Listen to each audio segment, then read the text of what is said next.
ஐயிரண்டு திங்களாய் அடங்கின்ற தூய்மைதான்.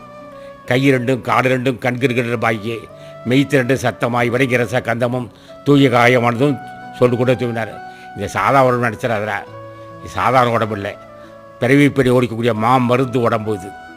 யாருக்கு தெரியுமா? ஞானிகளுக்கு மட்டும்தான் தெரியுது. அப்போ அருள் பெற்ற மக்களுக்கு தான் அந்த வாய்ப்பு கிடைக்கும். மாண்டூரார் ஆக்கை வடிவு சிவலிங்கன்னு ஆக்கன உடம்பு.